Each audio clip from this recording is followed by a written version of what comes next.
right now on my Fix It Up Life. Woohoo! Sanding walls before you paint? Do it the Hyde way, not the hard way, with Hyde's dust-free sander. Attach to your wet-dry vac and go. No drywall dust on your furniture, no tough cleanup when you're done. Buy online.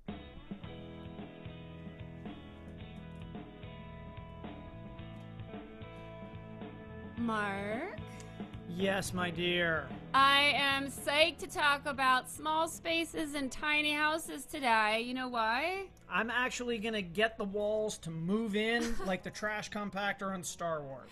Well, we have awesome guests that are joining us today, and we are going to be joined by Kelly Edwards, who has the Design Cookbook, which I have on both my iPad and my iPhone. And we're also going to be joined by Kim Lewis, who has designed for the Tiny House Nation on FYI, and Carmen Hotchkiss, who is a deputy editor at Better Homes and Gardens. So if you are thinking about going small, or you have a small space and you need some design ideas, hello, we have got the best experts on our show today. You are in the epicenter of small space design. Yes. From small houses. Yes. The tiny house movement, which is absolutely fascinating. Yes, it is fascinating. And Mark and I were just in New York this week, and we were launching this thing for Dove Men Plus Care, which is all about sharing your space with your spouse. And The smallest space, the bathroom, Yes. typically, right? but then thinking about it too, you know, like all the different strategies you have with sharing your space with your spouse and making sure that your spouse is happy. It all starts in the bathroom, I think, because that's the most intimate space that you have in your whole house. Absolutely. You do really everything in there, from number 1 and number 2. I'll say it. That's right. Because Yes. guess what? If you're older than 5, you know what's going on in there. Yes, you do. But you also raise your kids in there. Yes. There are baths, speaking of 5-year-olds. There are baths. Here's how you brush your teeth. Like, life events have to happen in a really small room. Well, and I also think that when you're designing a space like a bathroom that you're sharing with your love person in your life, when you're designing it, is to think about, you know, those special moments, like creating opportunities to have romance. Oh, that's lovely. You know, have a place Where are to those put in our bathroom? Well, have a place to put a candle, you know, think about dimming the lights, you know, making sure that it's not just a place where you're like full contact, you know, like Not trying just to get out of my utility. way because I'm putting my eyeliner on in the morning and you're trying to shave and we have to get ready and someone just threw up. So who's going to go deal with that mess? Can you tell we have a young child and a lot of our life is based on poop and throw up? Yeah, and we have cats too. So there's a lot of that kind of gross That's a triple layer stuff. How do of- you deal with that in a small space? I am totally going to ask Kelly Edwards about I want to that. ask Kim Lewis that, because it's the Tiny House Nation on FYI Network. Yes. That she's the designer for. And yes, we all have small bathrooms. They have small everything. Yes. And they're packed in there with animals and stuff. I've seen a couple of them. They're packed in there with animals. Not like animals, with animals. Okay. These places are like 500 square feet. They're on trailers. They're even smaller than that. I saw one that was like 150 square feet. Can you even imagine? Like, that's like smaller than some people's bedrooms. But there is also the awesomeness of that, because they're taking up the smallest possible footprint. They sometimes don't even need to buy land. No. They can rent, you know, the corner of someone's backyard, plug in, lots of solar stuff, which I think is cool. But I also love all the things that we get to talk about for small space design, like going vertical. Vertical is such an important thing. And, you know, if you have not a lot of space, going vertical is good. But you know what is really something to think about too is our friend Kevin Smith, who lives in Japan, and he has how many children now? 4? 3. I swear. They just moved back to Japan, and he was saying that he was going to be building this shed because they have to have a place to put their bikes. And that in Japan, at the Home Improvement Center, they don't have those carts like we do here to put lumber on. They only have shopping carts. So, like, you have to balance your lumber on a little shopping cart. That just doesn't seem to make It much seems sense. dangerous. You can put a few boards on there. I've done it. Yeah. Balanced, 1x12s or whatever on. You open the baby seat, It just and that's the way to keep it from sliding off. It seems like you might impale someone, though. It's bad. Well, and the other thing, too, is, I don't know, this other thing that fascinates me in Japan is those little hotel rooms that look like they're like a hospital morgue. The term Like room is ambitious. It looks here. like a drawer that you like you get inside of. And I know it's a cultural thing, and we live in the US of A where like big is always our thing. Our pedigree is we got lots of room to spread out geography-wise. Yes. And that's why I'm really happy that we're talking about small spaces today, because if you can learn some tips from the experts about how to go small and how to maximize your space, and you can apply it in so many different ways, like your house will feel bigger no matter how big your house is. And I hear that Kelly Edwards is working on a new book too about small space design. I want tips from art to shelves to everything that'll make it work in small spaces, but we have to take a big break. We do, and we will be back in just a minute with more My Fix It Up Life.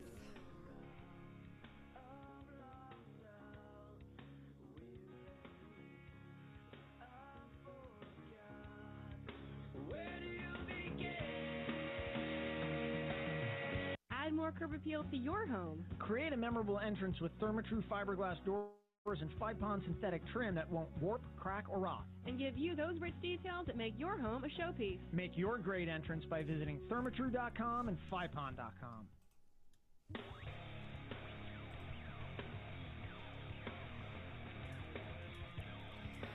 And we are inside My Fix It Up Life, and this is my husband, Mark. And this is my wife, Teresa, and we're bringing it into tiny spaces with big-time music. And big talent, too, today. Kelly Edwards is joining us, who is the author of the Design Cookbook. Yes. And she's here to talk about all kinds of stuff for small spaces, tiny spaces. Kelly, what do you call it? Like, what's the movement? Oh gosh, I'm calling it staycation. People are creating staycations in their house. They don't want to spend all this money taking vacations and having these lavish houses that that just seem uncomfortable. Now they're just creating these staycations where they're creating this space that even at home it's like their own personal oasis. I love that. What rooms are they using that you're seeing? Is it the obvious, like the bathroom, or is it something I'm not seeing? You mean for the staycation? For the staycation, is it like, are they doing extra kitchen stuff, outdoor barbecue areas? It's outdoor. Well, I'm seeing a ton of outdoor space. So it's all about that kind of indoor-outdoor thing that's been, that trend that's been happening for years. It's even more so now. But it's not just indoor-outdoor. I think what they're doing is they're just basically taking every room of their house and making it comfortable. But you're right. I mean, the bathroom is one place. People are creating those spa-like bathrooms now, getting the great shower heads and even doing that for the guest bath. That way they can have, family and friends come to their house. People are staying home more and creating more of a comfortable space there than wanting to look anywhere else. I kind of think that's so true. Like, we do that more. I started this thing where, my girlfriends and I, we now just sort of hang out at our house every Friday night. And that's our thing. And they bring the kids over and we kind of take turns, like, who's bringing dinner. And we have, like, a pergola and a whole thing in the backyard. And we do the fire. And instead of finding babysitter and, going out and spending the money, we are just so much enjoying just time together, but at home. And not having to chase everything around. Drive to it, Totally. You know what I mean? Well, I have a girlfriend, and she had this gorgeous big house, and she recently called and said, I sold my house. And I said, are you crazy? That house is amazing. She said, you know what? I wanted a smaller house and a bigger yard. So she sold her house. She got a smaller house, a bigger yard, and now she has this whole farm-to-table thing that she does. So she has this beautiful garden and a chicken coop. Get out. So and now, every time I call her, I'm like, where do you want to go to dinner? She says, my house at 6 o'clock. And that's what we do. Tonight at 6 o'clock, I'm going to her house, and we're going to hang out in her yard. And she has this gorgeous deck. but she's invested her money in the yard. That way she has that second space. I like that so much. And the chicken coop thing is such a big thing these days too. I'm seeing more and more people that are raising their own chickens so that they can have those fresh eggs. All right. Yeah. Right. I mean, I think that's just kind of where everything's going. I recently did this this big conference with Waterpik, and it's the shower heads, and we were talking about what the trends are in design is in terms of bathrooms, and it's like people are not just doing the basics in their bathroom. Now they're creating these, you know, lavish spa-like bathrooms. That way they're comfortable in their own home. They're almost making them feel like hotels. People are wanting that whole hotel experience in their own house.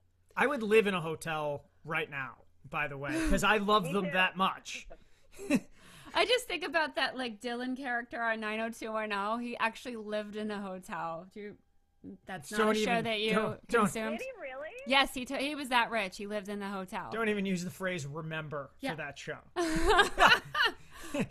So we're talking small spaces, and you're working on a book on small spaces. Is that right?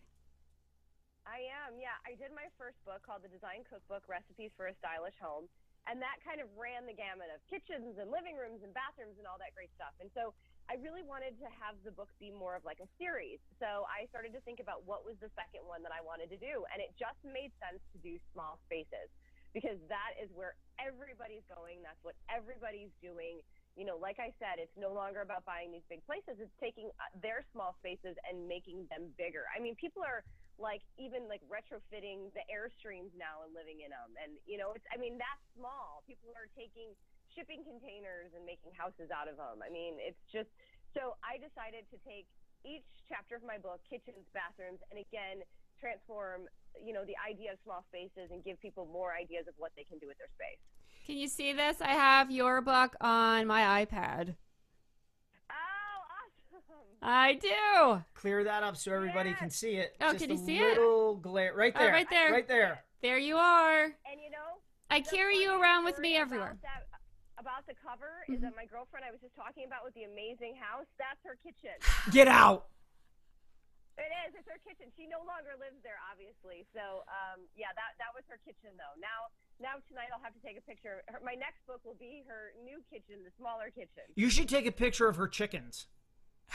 You should be out there with, like, farmer overall jeans on. Oh, my gosh. You know, that's a show I haven't seen yet, is Chicken Coop Makeovers. Chicken Coop Somebody's got to Makeovers. be working on it right now, because everyone has... Oh, my God. We're in. Yeah. I say, boy. I say, boy, you're short. You're missing the point. Okay, so before we run out of time, I want to talk about tips. You know, designing for small spaces. Yeah. What are some things that we can think about that we can apply in any kind of space? Okay, so one of the things I would say is paint colors.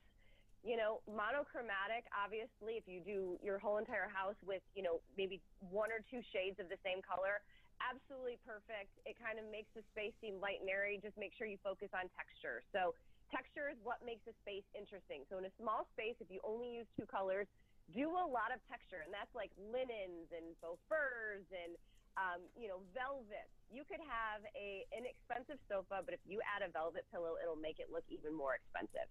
So that's one thing to think about. You know, furniture pieces, focus on movable pieces, focus on leggy furniture. Obviously, in small spaces, leggy furniture works really well. So, you know, if you love to entertain, but you have a small space, maybe you can get an expandable dining table. You know, they have some really cool ones right now that's really small, and then when your friends come over, you can make it bigger. If you don't have room for a dining table, you know, make a bar station in your dining room. You know, maybe a bar cart, maybe retrofit a console for kind of the entertaining. You know, you're still, yeah, I mean, you don't need a dining table to entertain. You know, if you maybe have a great, you know, sofa and some, you know, ottomans, and maybe you have a small outdoor space, you could put a table, a bistro table with some chairs, but then you have a really cool bar station set up. It almost gives it that illusion that you have a dining space even though you don't. So can I But the thing too about a bar cart, a bar station, there's just an elegance. Like, it doesn't matter what space it's in, it just sort of elevates the whole room. So you just feel fancier when you're like, I feel like I should talk differently if there's a bar cart in the room. You know what I mean? Does that come with staff? Yeah. Does that come with its own butler? What, the bar cart? The bar cart, yeah.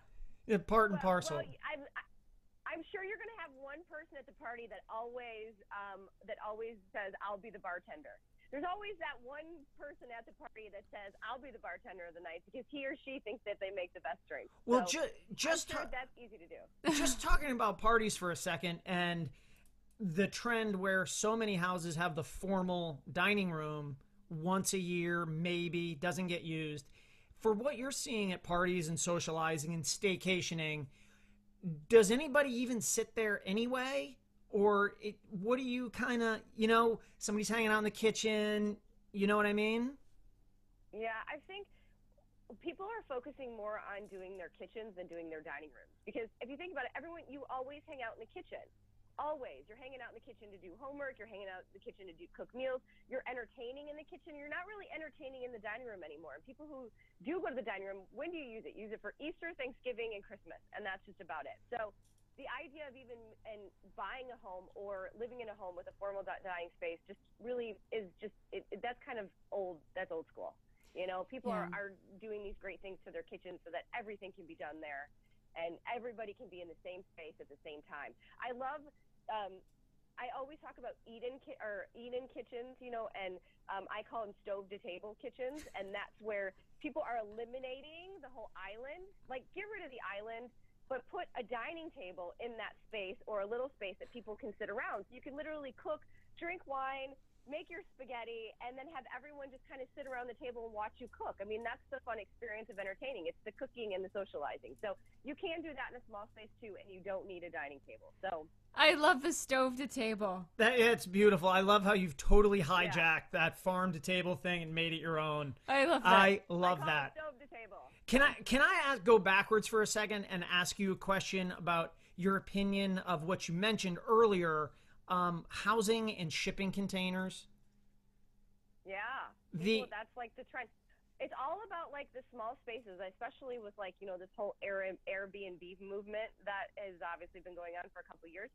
People are actually creating second homes in their backyard by taking these small shipping containers or RVs, Airstreams, putting them in the backyard, doing a little outdoor shower space, and then renting them out to people, or I heard in like Austin, they're creating this community for a lot of the homeless population, but they're creating these really small spaces out of things like that, like, tiny trailers or shipping containers, and they're creating a whole community out of that because people don't need all this square footage anymore. That's wow. fantastic. That is such a neat idea for people that don't have a place to live. Yeah. Yeah. Like on a scalable kind of real way to do it. It's not just one person one time. You can repeat that. You can stack them on top of each other. Yeah, totally. Get some stairs. They can all get up to their own apartment. If That you is hear a crazy. crane in the backyard, that's not me getting a shipping container. No. Just throwing it out there. He almost bought a dump truck last week. Oh. So you never know what's going on. Bring that action. Yeah. How many dump trucks can you fit in a tiny space? 0. Exactly. None. You just bring it in to drop off the container, and that's about it. That's it. That's it. I mean, the whole small living, in small spaces, I think they're more cozy. I'm down for that. I was never a big fan of the big houses. I love the small spaces.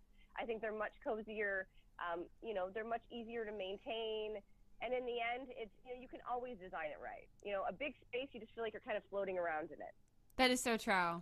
Now, what do you do with people who are so attached to their things and they have to have all of their things and they don't have the art of letting go of things so that they can fit everything in a small space? Do you have to ever hold hand do the whole it'll be okay, you will be okay? I always show people how to work in collections. If you have a lot of things and it doesn't cohesively fit into a collection, then you should not keep it. If it has sentimental value, but there isn't a place for it, store it. We have 2 storage containers because we live in a smaller space. We live 6 blocks from the beach. Our place is smaller, but we choose to live in a smaller place because it's cozier for us and it's a great location. But we have storage. We have 2 storage, and at least twice a year, we purge what we don't want in our house and we bring it to the storage space if we don't want to throw it away. And what's funny is that every time we go back to the storage space, we end up throwing half the stuff away anyway because we haven't seen it for 6 months, so we really don't care about it. So, I tell everybody who has a lot of clutter and they don't know what to do with it, if they have this emotional attachment, let's create a collection out of it, like artwork, or let's say throws. You have a lot of throws, or you have a lot of bed pillows. If all of them don't cohesively match together, then let's get rid of the ones that don't, or put them in a storage space. I love that idea of storage space, and like it's in that sort of netherworld where you can, like, if you're like, oh, I really miss my grandma's armoire and I really want to have it back here, and then you're like, I forgot all about that other object. Well, here's my small space tip, and I'm inspired by Kelly Edwards. And by the way, if you're on Twitter, at Kelly Edwards Inc. Yes, we look follow for her her on Facebook and all over the place. Her design tips and design tip cookbooks. But I've got one that no one's thought of yet. We have just 1 minute left, so like, I'm I'm scared. We got time because Okay. it's easy. Forget the bed, throw that away, sleep on your too many pillows. That's it. Oh, God. Oh, you took my pillow? No, you didn't. The whole place is made out of pillows. And then throw them in a closet. That would not fly. That would not fly. Very uncomfortable. Bad design choice. Why? Just because your spine is curving just listening to me say it? But you're gonna like make everything out of Sounds pillows? horrible. Yeah. Like tables, chairs. Everything's pillows. Yeah. And then you vacuum seal them in that thing. That's it. They're done for the day. You can. Space bag it all. Use one of those vacuum bags. After 3 minutes, all the air sucks in, and it fills up anyway. Oh, great. All right. Follow Kelly Edwards on Yes. Twitter at Kelly Edwards Inc. Get her book. Get the Look book. for the new books. It's going to be a series. You rock. We're out of here. We'll be back with more My Fix It Up Live. Thanks, Kelly.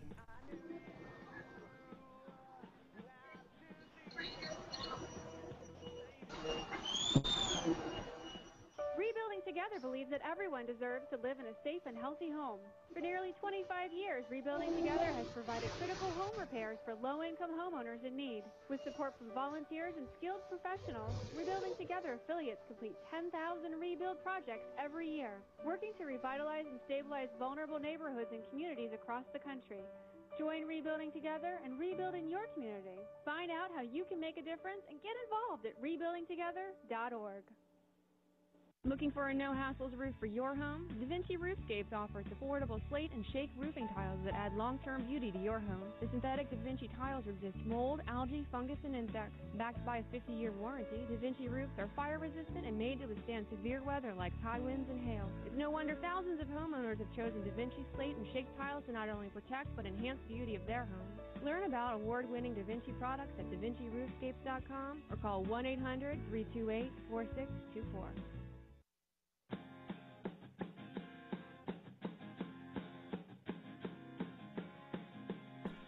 I think we're just rocking out today on My Fix It Up Life, Mark. I'm in it. You're in it? Are you in it to win it? I'm in my zone. You're in the zone. You feel it? You feel the mojo, the Joe-mo, the mojo. No? I mean, when I feel it, sometimes I can't articulate it because I'm in. I'm all the way in it, and it's my whole thing, and that's what I'm doing. That's right. Sometimes you can't articulate the art, the zen, the mojo. I might need my own space here. You might need your own tiny space. Yes, and we have an awesome person on the line right now who we love. Do we have her? Our second small space expert on today's My Fix It Up Life, who designed for the Tiny House Nation on FYI, and also The Big House Nation. Extreme Makeover Home Edition, hundreds of those houses. Kim Lewis, how are you? I'm wonderful. How are y'all? We are doing really good. It's so nice to see your face. Thank you. I found a colorful spot to call you from. I was just going to bring that up. You thought through showing up at a colorful spot.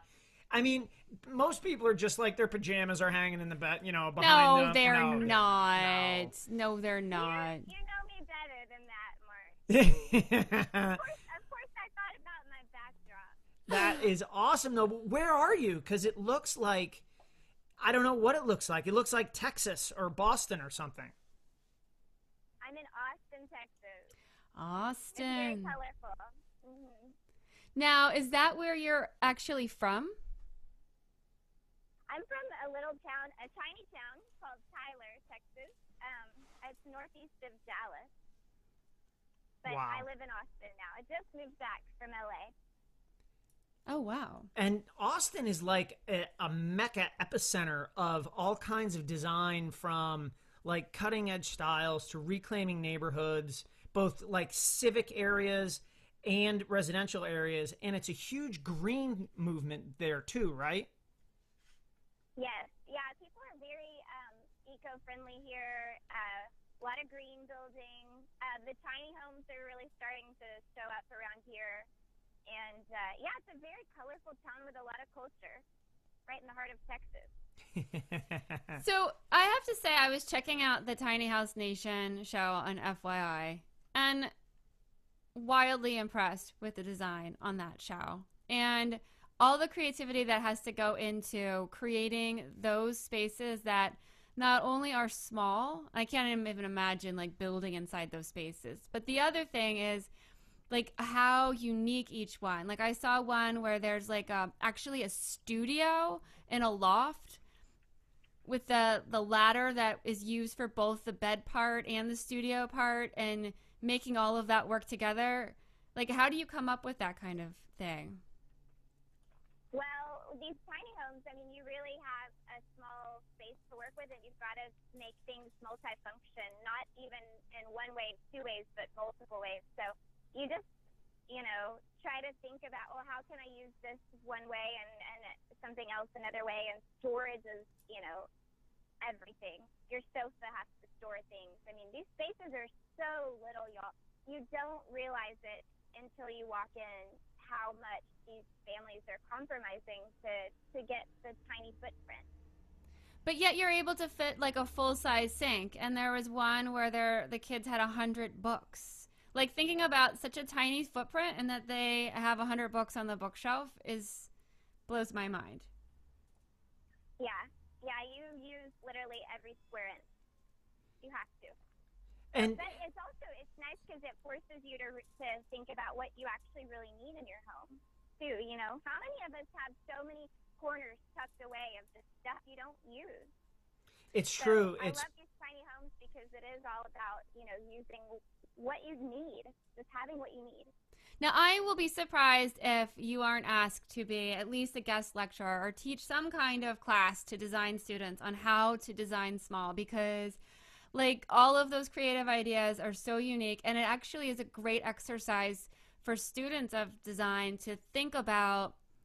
There's a lot of those competitions for like designing the sustainable house, but like the tiny house is something that makes you really think about all of the different maxing out that space. Yeah, and that in itself, and Kim, you can speak to this if you want to, that in itself is sustainability right there.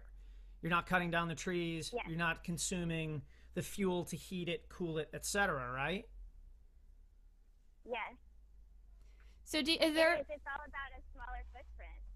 And honestly, designing for tiny homes it's harder than, when you have a big house, you have all the space in the world and you just keep growing and growing and growing. But I love this movement. People are really trying to save money, live within their means, so that you have extra income to travel and to take dance classes and to do things that you're not so locked in to your mortgage. It's pretty awesome. So You're seeing like young couples, traveling, and it's fun. It's a really neat lifestyle. Oh, you're totally kind of pre-answering my question, but I'll ask it anyway because it might bring to mind some other stories, which is, do you notice a common theme of why people go tiny house, or is it as individual as the tiny house owners? It's both. I mean, I think there's a movement of people wanting to travel around our country, right? And jobs are getting a little bit more flexible in the sense of, like, we had a couple that were traveling nurses. And so there is a movement of people wanting to travel. I've kind of coined myself the vagabond designer. Have y'all seen that? Yes. I mean, literally, I travel all the time, and that's these people are wanting to travel. They're wanting a smaller footprint, and they're wanting something, yes, unique, that's not tied down to one suburban neighborhood. They can see the country in these tiny homes. Seriously, you throw your house on a trailer, and you take off down the highway. Are the houses, in fact, mostly on trailers, or is it a blend of it's on the ground and you could drive a trailer underneath it? I would say like 70% of these are on a trailer. We have a trailer. Most of them are on a trailer, so you travel with it. We have a trailer. You want to build a little house for yourself? How do you change the tires on the trailer, though? Holy smokes. How do you pull into the garage? Could you, you know... Oh, yeah. I need a grease the axle. Great mechanic question. Yeah, there's maintenance stuff. Every house has We're their going to have own to look kind. into that, because that's crazy. I can see you building, like, a man cave on your trailer, though. And, like, you could then, like, travel around to friends' houses, and it's like the mobile man staycation You have thing. just laid out the next 3 you know months what I of mean? my life. Okay, so I have to talk about the bathroom because I'm always fascinated. Now, in these tiny houses, they're all using, like, the compostable toilets, or there's, like, a variety of kinds of things they can use? Most people are using the compost toilets. Okay. There's mixed reviews about them out there, but most people are using the compost toilets. And then we even did a tiny house with a bathtub, which is sort of unheard of. I mean, most of these units, you're locked into like a trailer-sized shower, but we actually did a bathtub in one, which was really fun. Wow. So did you have to, like, put stuff, like, over the bathtub for storage, or for, like, does somebody sleep on the bathtub? Like, what's the multi-use? Yeah. Yeah, you throw your mattress over it at the end of the day. No, no, you definitely, you have your tile up, so you do as much storage as you can, but it's all about reducing what we have, though. Okay. I mean, Yeah, Mark, remember that time when you got in the bathtub to sleep? Yeah, it was a good night. That was alcohol induced, though. That was a good night. yeah. Yeah. It was safe in there. He felt really safe. It was a nice, cozy place to be, right? Oh, without a doubt. Yeah. I'm thinking we might have just lost Kim. Yeah, I'm here on the phone. We can still talk to you, though. So We can hear you. So the show that you designed for the Tiny House Nation, that's been airing on FYI. Are there more episodes that you're designing for? Yeah, we are still going strong. I mean, the show has gotten a lot of great reviews. The network has added more. It is on the FYI channel. That's correct. And so, yeah, I'm acting more as a consultant for them, and trying to come up with big picture ideas and making these spaces unique to the homeowners. How do people find out how to get on the show? Do you know? I think it's casting calls, and a lot of these couples are young, so they're in tune with what's on the internet, and just getting I think it's casting calls, really.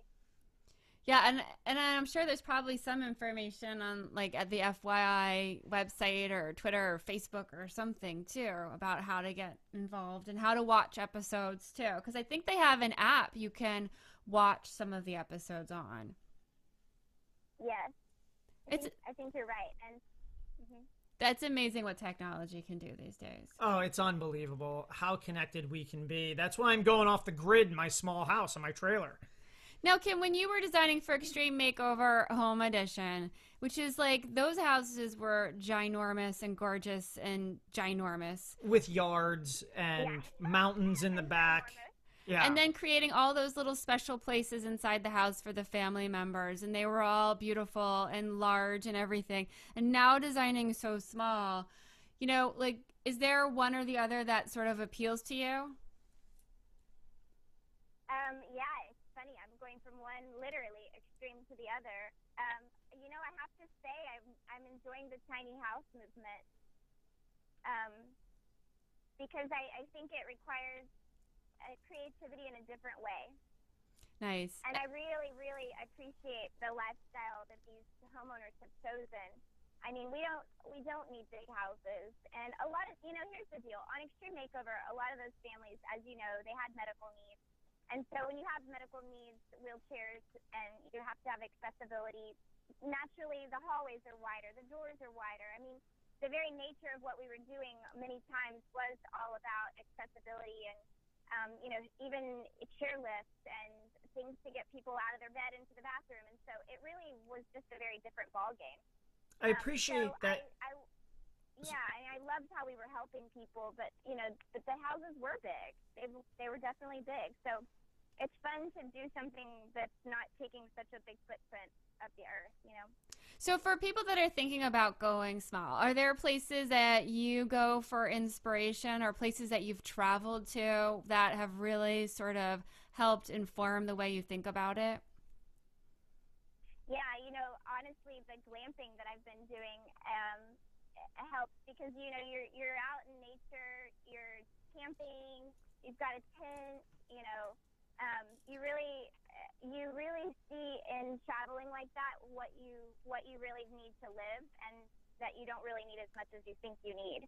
And so I would say that nature and glamping have been inspiring for me to think about how can I create a tiny space with just what people need to live and not more than what they need.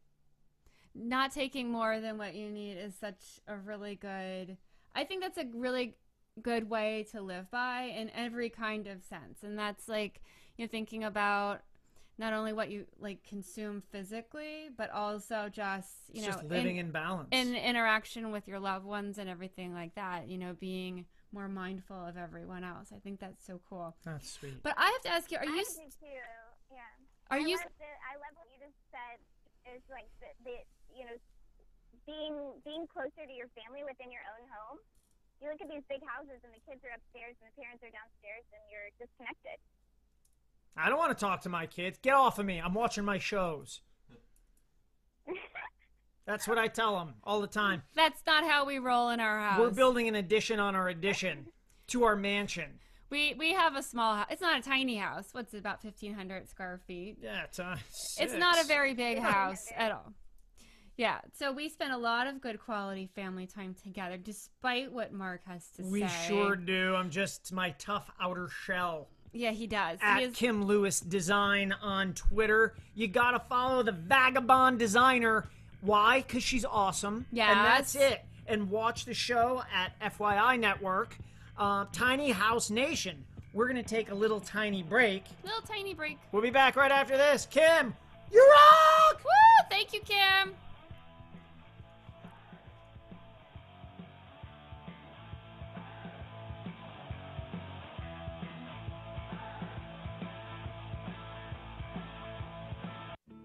Time to bring beauty back in your next project by Seeing Red.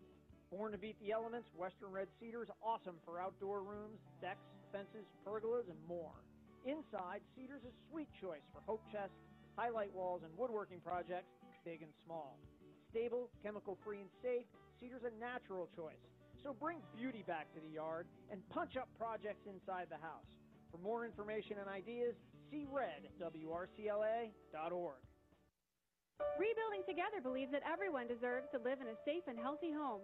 For nearly 25 years, Rebuilding Together has provided critical home repairs for low-income homeowners in need. With support from volunteers and skilled professionals, Rebuilding Together affiliates complete 10,000 rebuild projects every year, working to revitalize and stabilize vulnerable neighborhoods and communities across the country.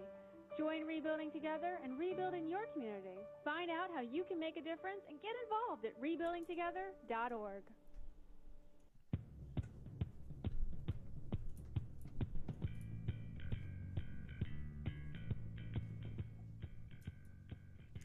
You know what, Mark? You're back inside my fix-it-up life. I know that. That's right, and that's the pub song. We love that song. That song gets after it, though. We have our undying faith and affiliation in Tim Williams. We do. TimWilliams.com. We just went to his rock and roll show last night.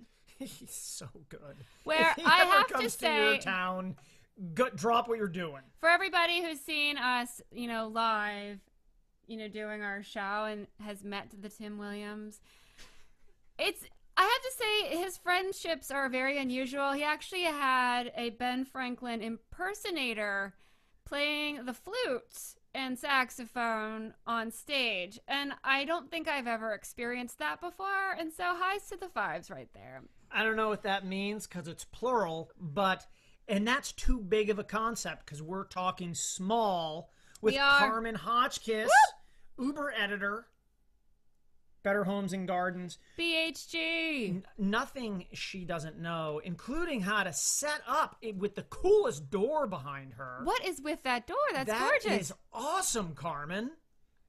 Thank you. When did you build that yourself in your shop? Just last night.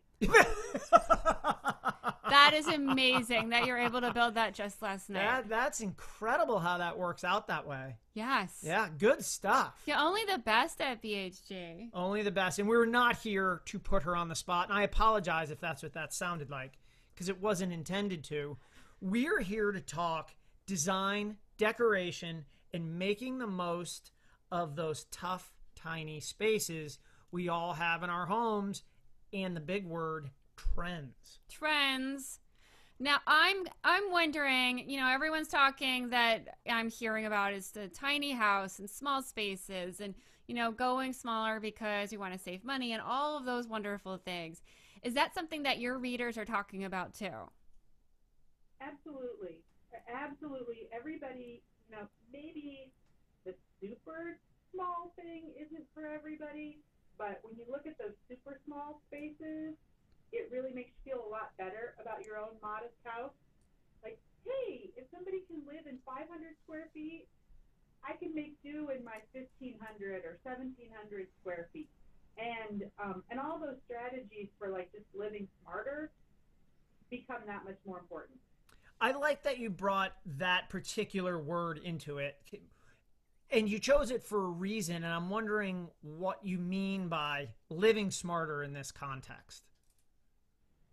Yeah, I think being more thoughtful, sort of to Kim's point about figuring out what you can live without, what you really need, what you don't need, and maybe in your everyday life you don't have to pare that back quite to the camping level, but really being thoughtful about, how many people usually have to sit in my living room, and maybe I don't need enough chairs for the once a year Christmas party every day. I make a strategy for dealing with that once a year at Christmas. Thinking about the way you use your house and the function of it and even the flow of room, and being ready to throw things out the window if the dining room space in your house would really be better as a family room, then feeling free to do that. Yeah, that dining room, when I was growing up, the dining room was a place that we used for special occasions and also, and this is probably aging me, to type our reports when we were little kids. With quill pens? That's where the typewriter was. Yes, I know. With our quill pens. Ben Franklin came over, between playing the saxophone and the flute. He came over and we wrote it out with the quill. That's how we roll. No errors, though. He wrote it in Greek and Latin. But if we had a science fair board to do, we did it in the dining room because it was one of those places where nobody went. So it was a good place to go and do that special occasion project, too. Are you seeing people that are like holding on to that dining room as an essential place? Is that something that readers are talking about? Yeah, I think there's more and more willingness to give that up. Like, there are always going to be people who hold it sacred and need it to be that twice a year space. But I think for the most part, this idea of living smaller and being more strategic about your house means people are looking at that dining room and going, wow, that doesn't make a lot of sense. We're doing our school projects in there anyway, so let's figure out a way to work half of the wall into a study spot that's dedicated to that and make the room function smarter. Are people going towards, and I'm sorry to interrupt you, Teresa, are people using it too for activities other than children, say a craft space or doing something that they love at home instead of just eating turkey? Well, yeah, I think it's one of the top places for a home office. So whether that's, like you're really sitting there all the time, maybe not, but it's got the corner that's tricked out for when I need a desk, when I need those storage things, when I need that location for my office-y kind of stuff. The dining room really gets used for that a lot. We see that very often.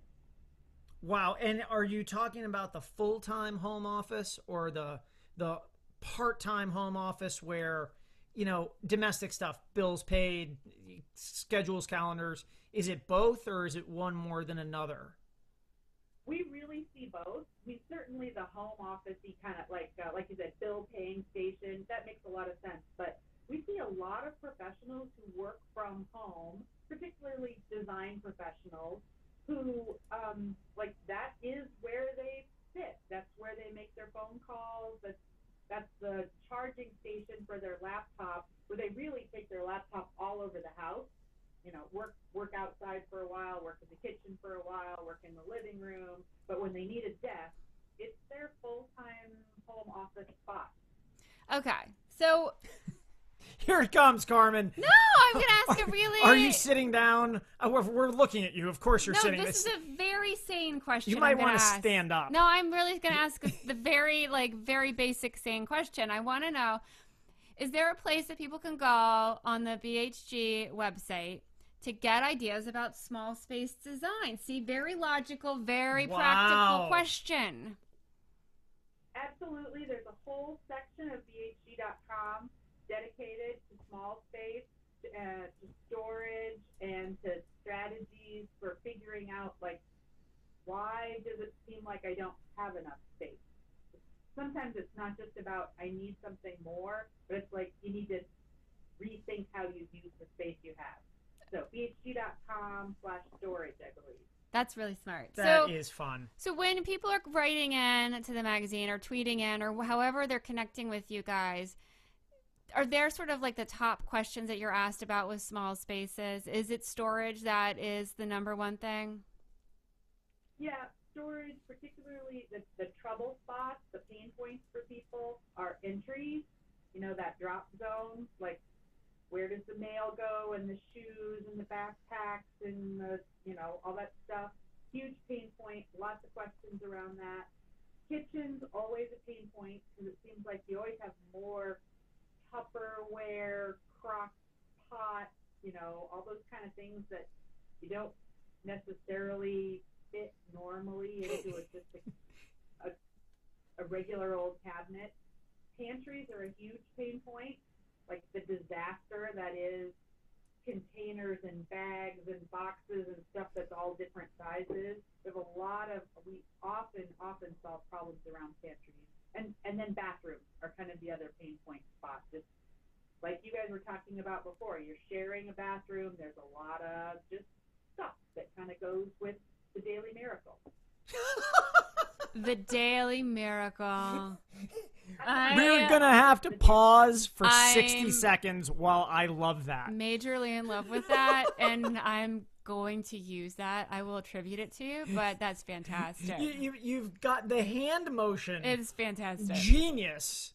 All the way. Thank God this is video. This is great. So are there some of your special little extra special tips for dealing with the drop zone, which is such it makes everyone, I think, probably every mommy person, wife person just go, oh, really? Why are your shoes there again? There's a place to put your shoes. Stop putting them there, please. Yeah, one of the most important things is figuring out, why does the strategy you have right now not work? Why do the shoes not go in the basket? And that might just be hard-headedness, but it might be that the basket is under the table, and that's just too hard to pull the basket out and put the shoes inside. So by moving the basket next to the table... Well, look at these muscles. They can move a basket, right? I'm sorry, I was dozing off because It's so hard to move the basket, I get tired. Mark does Spartan races. He could throw a spear. I think he can move that basket. Oh, it's just not fun. It's just not fun. Oh, it has to be a game then. There you go. If that's what will solve your problem, putting a big bullseye on the basket, like, there you go. Just like figuring out why what you have now doesn't work. Some people are really visual storage people. Like, I can't put that spool paper away because when I put it in the folder, I forget about it and it won't get turned in on time. So if you're really visual like that, then you need to like have a place that everybody agrees this can be your one place for the stuff that you need to be able to see and find, but you only get one place for that instead of here and here and here and here. I like that one place thing. That's great. Because I love that observation. That's happened to Mark before, like when we went on that trip and you put all your clothes away in the drawer in the hotel room and we were gone for like a week and he kept wearing the same outfit over and over again. At the end of the week, when he packed up his bag and he's ready to go to the airport. And I'm like, aren't you going to take all of these clothes with you? And they were all in the drawer. And he says, oh! Yeah. He forgot he had brought them. It was early in our courtship, and I was, they- all the unicorns and stuff were flying around. They were inside of a drawer. I couldn't see them. And when I had traveled previously without her, living out of a bag, that's great, no problem. Well, I tried to do the nice guy thing and throw my stuff in the drawer, instantly forgot. And I think I had to throw my clothes away when I got home. I wore them for a while. Oh, the ones that you wore all The ones week I long. wore. The 2 T-shirts. It made a really great impression, too, that you wear your clothes over and over again. Yeah, I'm willing to go for it. See, some people think he just has multiples of the same thing. No. Not in that case. It's just the same thing. What about, do you see anything relative to the shrinking of, like, gardens or gardening or landscaping in any way? Vertical stuff, that kind of trend? Yep. Yeah, more people living in townhouses and other places that inside you can still decorate, but outside you don't have this big expansive lawn that requires a riding lawnmower to keep up with. Lots and lots of interest in container gardening. It's probably one of the number one search things on DHG.com in the garden space. Wow. Want to know like what looks good together in containers? You can put one plant in a pot. Yeah. But how do I put 2 or 3 things in there and make it look all lush and balance the textures and the colors and the bloom time? And how do I know what to put in my sunny patio spot and what do I put in my shady porch spot? And people really, really, really look for that information a lot. It's a huge trend right now. I think that is such a great idea, is combining plants in one container. Because you do that when you're doing a bouquet, like a floral arrangement. Why not do that with a plant arrangement? I love that. Can you keep color going, at least in theory, for long stretches of time by sort of blending flowers and plants that bloom at different times? Yep, absolutely. Annuals tend to have the longest bloom time, but when you combine them with perennials that are early season and mid-season and late season, then you get that holistic view over the course of a whole, spring to fall. Oh, that's beautiful. And then sometimes you can bring those inside over the winter, or is it best to sometimes just let them do their natural thing and pick up in the spring? Most of them, it's better to just let them do their natural thing. If they're perennials that are hardy for your zone, they should be fine outside and really need that overwintering. They need to get cold over the winter, otherwise they won't know it's time to wake up again. If they're annuals, you can try to bring them inside, but they're just not going to hang on for much longer than the season outside. Carmen Hotchkiss, we would like to hang on to you because you are an absolute wealth of information and inspiration. And she made that door just last night. Yeah. in her woodworking door shop. So find out more from and by Carmen at BHG on Twitter. Carmen Hotchkiss, Better Homes and Gardens. Thank you for joining us. Thank you. We will be back with more My Fix It Up Life in a jiffy. It's time to bring beauty back in your next project by Seeing Red. Born to beat the elements, Western Red Cedar is awesome for outdoor rooms, decks, fences, pergolas, and more. Inside, Cedar's a sweet choice for hope chests, highlight walls, and woodworking projects, big and small. Stable, chemical-free, and safe, Cedar's a natural choice. So bring beauty back to the yard and punch up projects inside the house. For more information and ideas, see red at WRCLA.org. Add more curb appeal to your home. Create a memorable entrance with Therma-Tru fiberglass doors and Fypon synthetic trim that won't warp, crack, or rot. And give you those rich details that make your home a showpiece. Make your great entrance by visiting Therma-Tru.com and Fypon.com.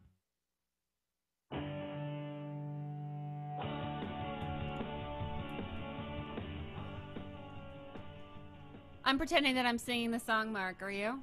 I don't have to pretend. You are? I sing like a meadowlark. A meadowlark? What's a meadowlark? That's a bird. Really? Yeah, meadowlark. Meadowlark. I thought you say said metal lark. Like it's like a metalhead, like you know. Well, that's really what I sing, like a meadowlark. Crazy, you know, the Headbangers Ball kind of thing. What TV do you watch when I'm not here? Birds that enjoy that old show on MTV. Remember Headbangers Ball? That was on at like 2 a.m. Like when Yo MTV Raps used to come on too. Oh, yeah. I was busy not watching that. You were busy. I was busy. But, you know, speaking of metal, that brings me to something I have a little bit of a thing about. Okay. Let's address it. Bring it in close. Let's stir the cast iron pot. So, Mark, what's your problem today? What I call storage containers, or sea cans, the shipping containers. Okay. That's the whole thing. People are all up, and you like open up the pages of Dwell magazine, or even different people are making homes or additions with sea cans, and in some cases that's good, but I find that to be a little bit trendy. So you want to be untrendy? No, what I've not seen in very many conversations about them and about the small space is the enormous amount of retrofit they require to get, say, a window or a door in them. Okay. There's no interior walls. There's no insulation. So if you want that to not be an oven, you have to build a house inside that house. Okay. You have to put wiring in there. You have to put plumbing. It needs a foundation. It's not like you just drop it in your backyard, open the door, you know, like a Penske rental truck. But you know what might be really awesome for those two, though, is that if you build your house on your trailer and you have a shipping container, you can use that shipping container as like your garage. Yeah, that's right. I think you can. Right? I guess. I think you can use it as your garage. Well, we want to know about your small spaces. Yes, we do. We want to know about your inspirations and what you have done to make little, big, and awesome. Email us. info@myfixituplife.com. Follow us on Twitter. @myfixituplife. The book. My Fix It Up Life. We're even on Google Plus right here. My Fix It Up Life. We gotta go. I won. What did I win? I answered all the questions correctly. We'll be back with another rousing, gigantic episode of My Fix It Up Life. Next time. Next time. Right here. Thanks, guys.